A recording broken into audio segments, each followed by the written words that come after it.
चलिए, आप लोगों की क्लास चालू होने वाली है। आप लोग तैयार हो जाइए फटाफट।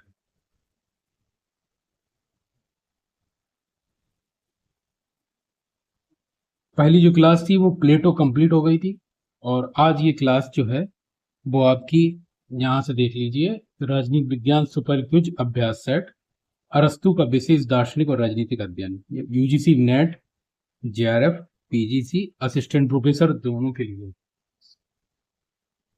इसमें उत्तर नहीं है, पहले वाली जो थी उसमें उत्तर थे आपके। पहला है, मैं एथेंस वासियों को दर्शन के विरुद्ध दूसरा अपराध नहीं करने दूंगा। यह कथन किसके संदर्भ में प्रसिद्ध है? ये कथन किसके संदर्भ में प्रसिद्ध है? ये कथन सोफिस्ट हो नहीं सकते। सोफिस्ट को कोई लेना देना नहीं था दर्शन और किस कहाँ कुछ गड़बड़ हो रही है, सोफिस्ट से कोई लेना देना नहीं। सोफिस्ट को पैसे दो और अपना काम करवाओ, मतलब जन्म कुंडली बनवाओ। ठीक है, अरस्तु ऐसा कुछ कहेंगे नहीं। अरस्तु ऐसा कुछ कहेंगे नहीं। अरस्तु, एक मिनट, अरस्तु, हाँ, सुकरात से कोई लेना देना नहीं, प्लेटो से कोई लेना देना नहीं, और ये है अरस्तु महोदय। अरस्तु क्यों कहते हैं? जब प्लेटो को दंड दिया जा रहा होता है तब वो कहते हैं कि प्लेटो को जब दंड दिया जा रहा है तब उनमें लगता है कि प्लेटो को दंड दिया जा रहा है। प्लेटो को दंड दिया जा रहा है,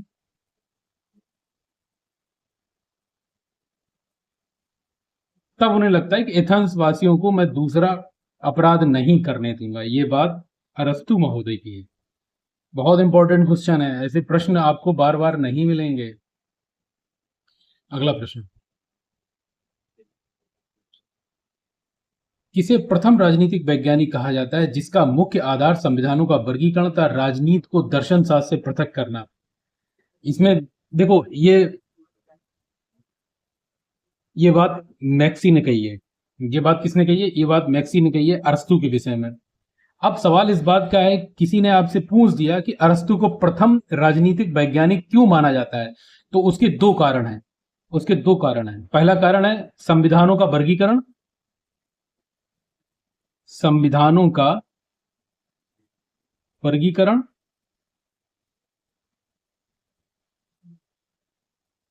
दूसरा है राजनीति को दर्शन से अलग करना। राजनीति को दर्शन से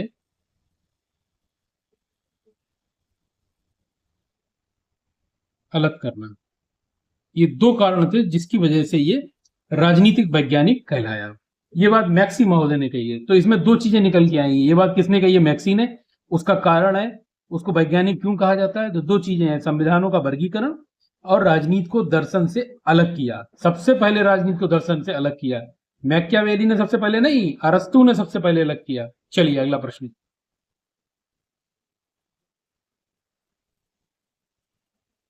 अरस्तु का वैज्ञानिक दृष्टिकोण किस सीमा तक किसकी देन था? अरस्तु का वैज्ञानिक दृष्टिकोण एक बड़ी सीमा तक पारिवारिक दृष्टिकोण की देन था। ये आंसर अधूरा है।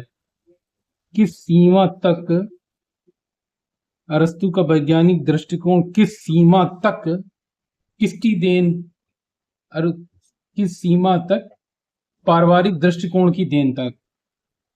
किस सीमा तक वैज्ञानिक दृष्टिकोण, बड़ी सीमा तक वैज्ञानिक दृष्टिकोण, यहाँ पे लिख लीजिए, बड़ी सीमा तक, बड़ी सीमा तक पारिवारिक पृष्ठभूमि की देन था। पारिवारिक पारिवारिक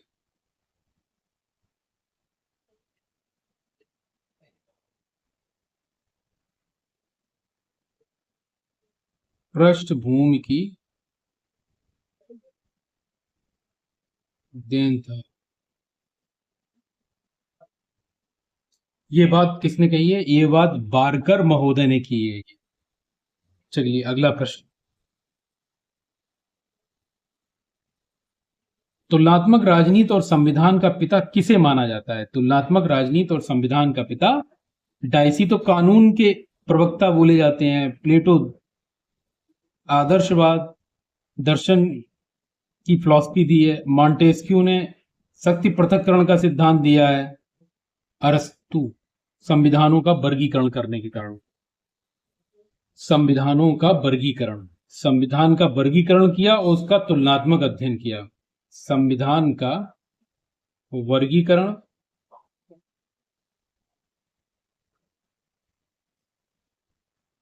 इसका तुलनात्मक अध्ययन, तुलनात्मक अध्ययन।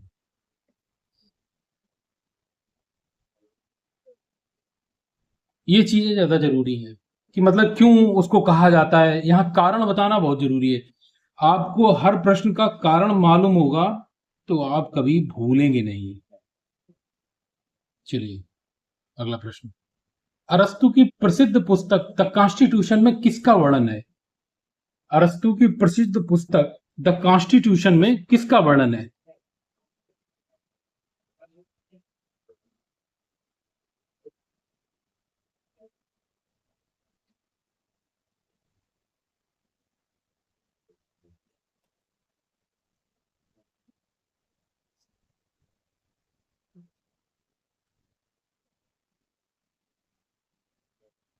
अरस्तु की प्रसिद्ध पुस्तक द कॉन्स्टिट्यूशन में किसका वर्णन है?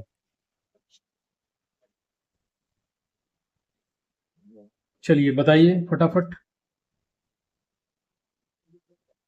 अरस्तु की प्रसिद्ध पुस्तक द कॉन्स्टिट्यूशन में, प्रसिद्ध पुस्तक द कॉन्स्टिट्यूशन में किसका वर्णन किया गया है?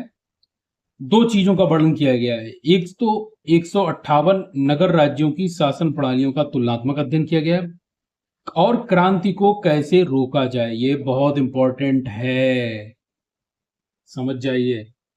पेपर में आपको कभी भी किसी भी एग्जाम में देखने को मिल सकता है। दो चीजें हैं, एक तो ये गलतफहमी मत पालना कि 158 संविधानों का अध्ययन, शासन प्रणालियों का अध्ययन, संविधानों का नहीं, शासन प्रणालियों का अध्ययन था, शासन प्रणालियों का अध्ययन था, शासन प्रणालियों का अध्ययन था।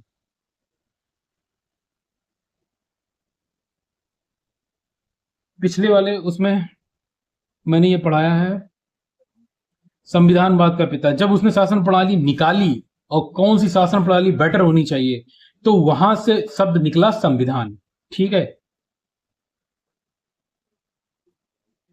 आगे चलते हैं।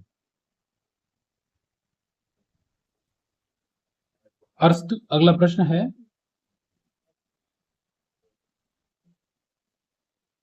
अरस्तु की पॉलिटिक्स प्राचीन काल में विरासत प्राप्त होने वाली सर्वाधिक मूल्यवान निधि है। मतलब विरासत में जो मूल्यवान निधि प्राप्त हुई है वो है अरस्तु की पॉलिटिक्स पुस्तक। ठीक है, ये कथन किसका है? ये कथन किसका है? ये कथन कार्ल पॉपर तो बुराई करते हैं, मार्क्स तो कोई लेना देना नहीं है, बेंथम तो उपयोगितावाद में है, तो ये कथन जेलर का है। जेलर के ऊपर दो मात्राएं हैं, जेलर, ये कथन जेलर महोदय का है।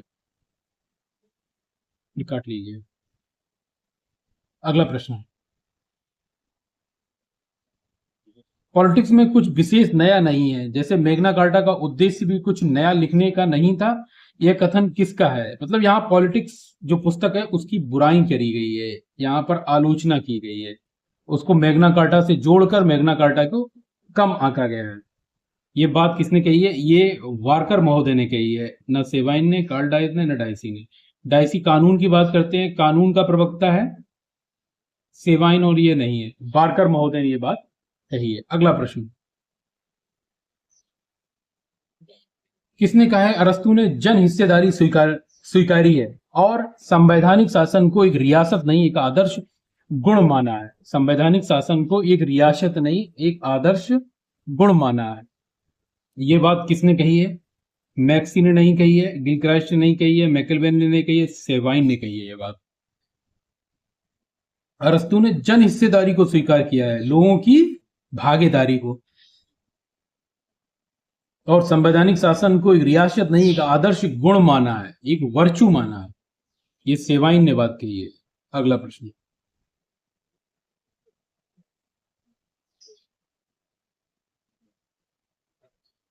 पॉलिटिक्स के संदर्भ में किसने लिखा है कि यह राजमर्मज्ञों के लिए एक मार्गदर्शिका है। जो राजमर्मज्ञ हैं, जो रणनीति बनाते हैं, जो राजा के लिए रणनीति बनाते हैं, शासन कार्यों में संचालन में भाग लेते हैं, जो मर्मज्ञ लोग हैं, ज्ञाता लोग हैं, उनके लिए ये गाइड का काम कर रही है। क्या?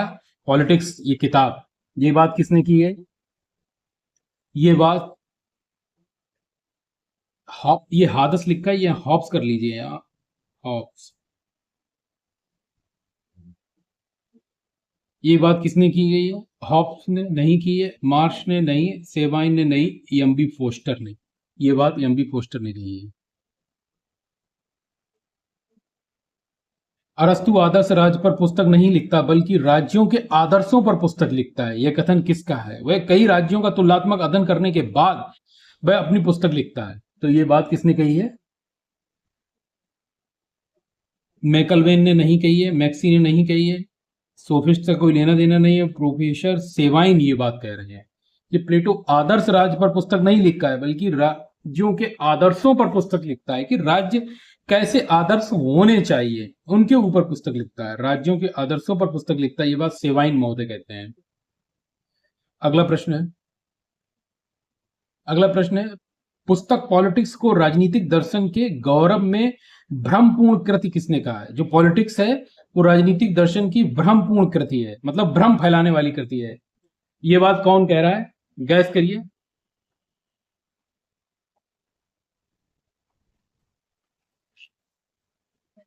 ये बात किसने कही है?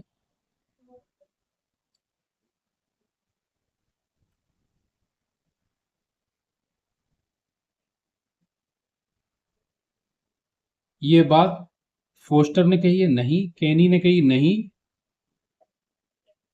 ये बात विल डूरा, यहां पे है विल, ये विल डूरा, यहां है विल डूरा, ये विल डूरा, विल डूरा। ये बात आपकी मैकलवेन ने कही है। ये बात मैकलवेन ने कही है। अगला प्रश्न, अरस्तु की पॉलिटिक्स का ग्रीक में हिंदी में अनुवाद किसने किया? अरस्तु की पॉलिटिक्स का ग्रीक में हिंदी में अनुवाद भोलानाथ शर्मा। हिंदी की बात करेंगे तो ये सब इंग्लिश के राइटर हैं, केनी, सेवाइन। हिंदी का राइटर भोलेनाथ शर्मा। ये तो ऐसे ही निकल आएगा, इसमें कुछ ज्यादा करना ही नहीं है। 13वां प्रश्न, जैसे ब्रूटस सीजर को कम प्यार नहीं करता परंतु रोम को अधिक प्यार करता है, वैसे अरस्तु के लिए प्लेटो प्यारा अवश्य है परंतु दर्शन उससे भी अधिक प्यारा है। कितनी अच्छी बात है। अरस्तु के लिए प्लेटो प्यारा अवश्य है परंतु दर्शन उससे भी अधिक प्यारा है। अंदाजा लगाइए, गैस करिए कौन हो सकता है इसमें। इसमें कौन हो सकता है? ये फिर बिल्डूरा गलत हो गया। बिल्डूरा, विल्डूरा, विल, ये डूरा, यही है, बिल्डूरा महोदय हैं। मतलब ब्रूटस जो था वो सीजर को कम प्यार नहीं करता था परंतु रोम को अधिक प्यार करता था, रोम को अधिक प्यार करता है। ये बात बिल्डूरा ने कही है। अरस्तु का प्रसिद्ध राज्यों का वर्गीकरण किस ग्रंथ में वर्णित है? अरस्तु ने राज्यों का वर्गीकरण किस में अपना वर्णित किया है? ये स्टेट्समैन में वर्णित किया है, स्टेट्समैन। रिपब्लिक तो प्लेटो की है, लॉज भी प्लेटो की है, पॉलिटिक्स में क्रांति का वर्णन है, स्टेटमेंट में राज्यों के वर्गीकरण की बात की गई। अरस्तु का प्रसिद्ध राज्यों का वर्गीकरण स्टेट्समैन में है।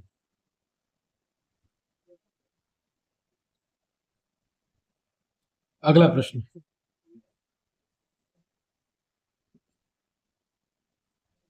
प्लेटो और अरस्तु किस प्रकार की शासन प्रणाली को सर्वोच्च या आदर्श मानते हैं? प्लेटो और अरस्तु किस प्रकार की शासन प्रणाली को सर्वोच्च या आदर्श मानते हैं? लोकतंत्र को नहीं मानते हैं, विधि के शासन को नहीं मानते हैं, राजतंत्र को नहीं मानते हैं, किस प्रणाली? कुलीन शासन को मानते हैं। कुलीन शासन को आदर्श और सर्वोच्च मानते हैं प्लेटो और अरस्तु दोनों। अगला प्रश्न, अरस्तु शुद्धता सिद्धांतकार जबकि प्लेटो ऐसा नहीं था। अरस्तु जो था वो सिद्धांतकार था, प्लेटो ऐसा नहीं था। ऐसा क्यों भाई? क्या रीजन है कि अरस्तु महोदय जो थे वे कानून की बात करते थे और प्लेटो जो है वो आदर्शवाद की बात करता था? ये बात सेबाइन ने नहीं कही है, कार्ल पॉपर नहीं कही है, बार्कर ने नहीं कही है, एम बी फोस्टर ने ये बात कही है। अगला प्रश्न, अरस्तु प्रत्येक रूप से प्लेटोवादी था। अरस्तु प्रत्येक रूप से प्लेटोवादी था। मैक्सी का कोई लेना देना नहीं, सेबाइन का कोई लेना देना नहीं, बेंथम तो उपयोगितावादी है। ए ई टेलर, ये टेलर महोदय, ए ई टेलर। अगला प्रश्न, अरस्तु ऐसे अतिमानव की खोज में है जो आदर्श राज्य की सृष्टि करे। यह आलोचनात्मक कथन किसका है? ये कथन है मैक्सी महोदय का। अरस्तु ऐसे अतिमानव की खोज में है जो आदर्श राज्य की सृष्टि करे। ये मैक्सी महोदय का कथन है। अगला प्रश्न,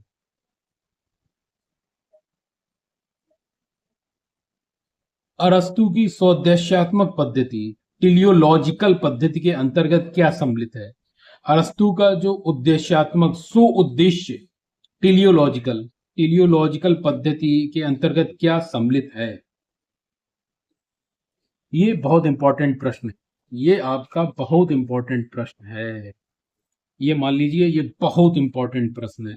और कमेंट बॉक्स में लिखिए, प्लेटो के लिए उद्देश्य क्या है? प्लेटो के लिए उद्देश्य क्या है? प्लेटो के लिए उद्देश्य क्या है? कमेंट बॉक्स में लिखिए, उद्देश्य क्या है। यही बता देते हैं, विचार। प्लेटो के लिए उद्देश्य है विचार। अरस्तु के लिए उद्देश्य क्या है? शरीर, आत्मा। अरस्तु आत्मा को स्वरूप उपयुक्त सभी। इसका आंसर सिर्फ एक बात में लिख लीजिए, स्वरूप। अरस्तु के लिए उद्देश्य क्या है? स्वरूप किसी चीज का, चाहे वह आत्मा का हो, शरीर का हो, किसी का हो। तो प्लेटो के लिए विचार, आइडियाज। इसके लिए क्या है? मैटर। Matter, MATTER, matter.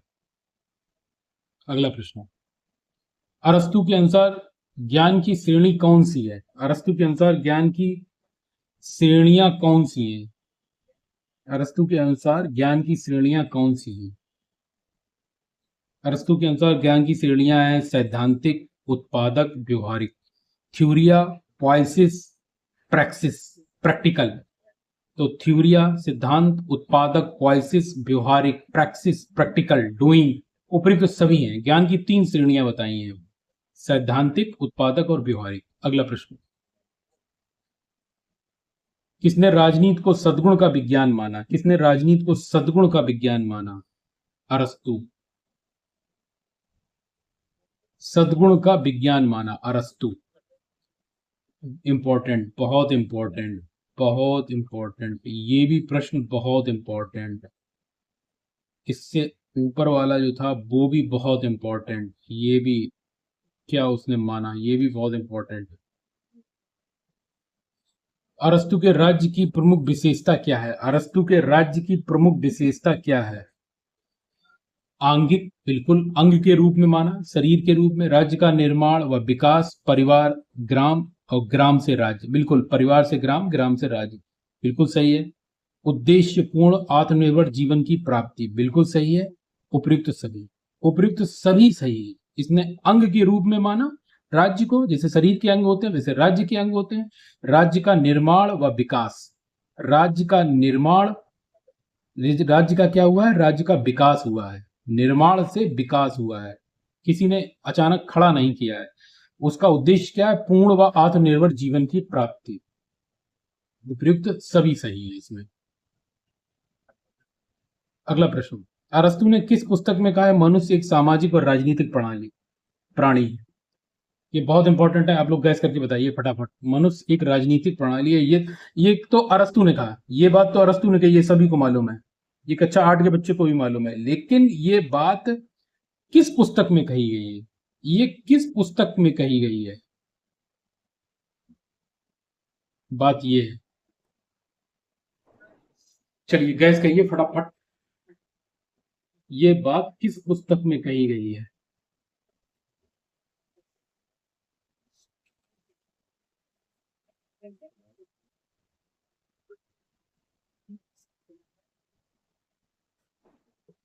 ये बात किस पुस्तक में कही गई है?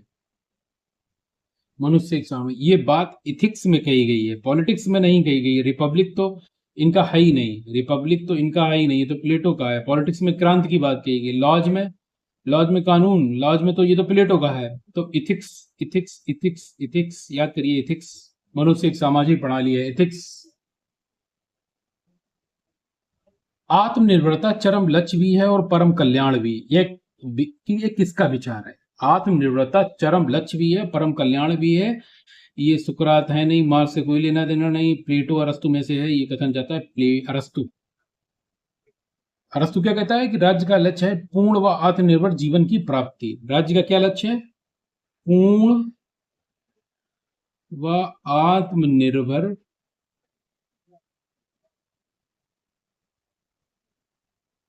जीवन की प्राप्ति। अरस्तु महोदय। अगला प्रश्न, राज्यों को सहचर्यों का सहचर्य, association of free man supreme association, मतलब जितने भी संगठन है उन सब में राज्य सबसे ऊपर आता है। ये बात किसने कही है? ये बात अरस्तु ने कही है, लिंडसे ने नहीं कही। लिंडसे तो बाद में आते हैं, जब अरस्तु नहीं होगा तब लिंडसे आएंगे। मैकियावेली कोई लेना देना नहीं, प्लेटो कोई लेना देना नहीं, अरस्तु। अरस्तु नहीं होगा तो लिंडसे आएंगे, बात खत्म। अगला प्रश्न, अरस्तु के अनुसार राज्य में कौन से वर्ग सम्मिलित हैं? अरस्तु के अनुसार राज्य में कौन से वर्ग सम्मिलित हैं? सहचर्यों का सहचर्य, राज्य में कौन से वर्ग सम्मिलित? अरस्तु के अनुसार राज्य में कौन से वर्ग सम्मिलित हैं? बताइए आप। कृषि, शिल्पी, योद्धा, संपत्तिशाली, पुरोहित, शासक वर्ग, उपयुक्त सभी। राज्य में इतने वर्ग शामिल हैं, इनको याद करिए। कृषि व शिल्पी, योद्धा व संपत्तिशाली, पुरोहित व शासक, ये सभी हैं। इनको आपको हर हालत में याद करना। अगला प्रश्न, राज्य की उत्पत्ति जीवन की आवश्यकताओं के लिए होती है और वह अच्छे जीवन के लिए बनी रहती है। ये कथन किसका है? ये कथन सीधा सीधा लगा लीजिए, दिमाग मत लगाइए, अरस्तु का है। राज्य की उत्पत्ति जीवन की आवश्यकताओं के लिए होती है। क्यों? कारण वह, क्योंकि मनुष्य जो है वो आत्मनिर्भर नहीं है। मनुष्य आत्मनिर्भर नहीं है, आत्मनिर्भर नहीं है, मनुष्य आत्मनिर्भर नहीं है। राज्य पूर्ण आत्मनिर्भर है, राज्य पूर्ण निर्भर है, पूर्ण निर्भर है, निर्भर है, पूर्ण आत्मनिर्भर है, पूर्ण आत्मनिर्भर, खुद में आत्मनिर्भर है। इसलिए राज्य की उत्पत्ति जीवन की आवश्यकताओं के लिए होती है। राज्य क्या है? आपकी आवश्यकताएं पूरी करेगा। क्लियर हो गया? अरस्तु कुछ सीमा तक अलेक्जेंडर मतलब सिकंदर के राजनीतिक मस्तिष्क का शिल्पी था। उसने जो राजनीति सिखाई थी वह उसका शिल्पी था। किसको? अलेक्जेंडर सिकंदर को। ये कथन किसका है?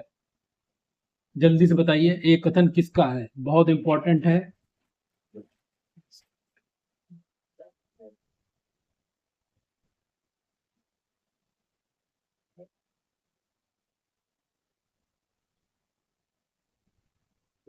ये प्लूटार्क महोदय का कथन है। ये किसका है? प्लूटार्क महोदय का कथन है। बिस्मार्क से कोई लेना देना नहीं, बेंथम से कोई लेना नहीं, मैक्सिस कोई लेना देना नहीं, प्लूटार्क महोदय का कथन है। अगला प्रश्न, जो कानून को शासन करने देता है वह ईश्वर व तर्क बुद्धि को शासन करने देता है। यह कथन किसका है?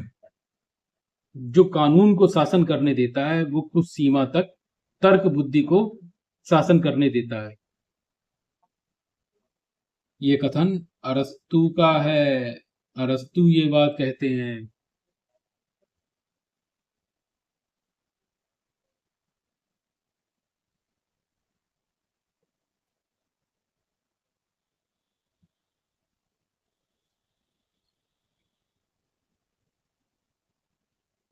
चलिए अगला प्रश्न, प्लेटो अरस्तु को प्लेटो की अकादमी का मस्तिष्क कहा है। प्लेटो ने जो अकादमी खोली थी वह अरस्तु के मस्तिष्क की उपज था। माइंड ऑफ एकेडमी कौन कहा जाता है? प्लेटो कहा जाता है। अरिस्तु को प्लेटो की अकादमी का मस्तिष्क, ये किसके लिए कहा गया? प्लेटो के लिए ये बात कही गई है।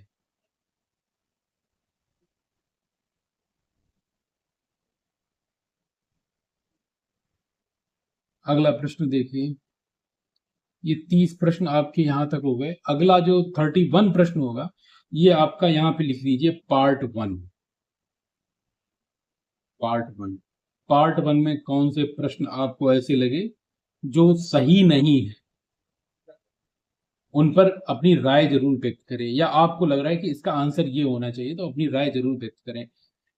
मोबाइल नंबर यहाँ लिख देते हैं 9458766702, ये व्हाट्सएप नंबर है। इस पर आप कभी भी एसएमएस करिए, राजनीति विज्ञान से संबंधित कोई भी प्रश्न हो, आप इसका यहाँ जवाब जरूर पाएंगे। और जो मैंने पढ़ाया वो आपको कैसे लगा, उसके विषय में जरूर अपनी राय व्यक्त करें।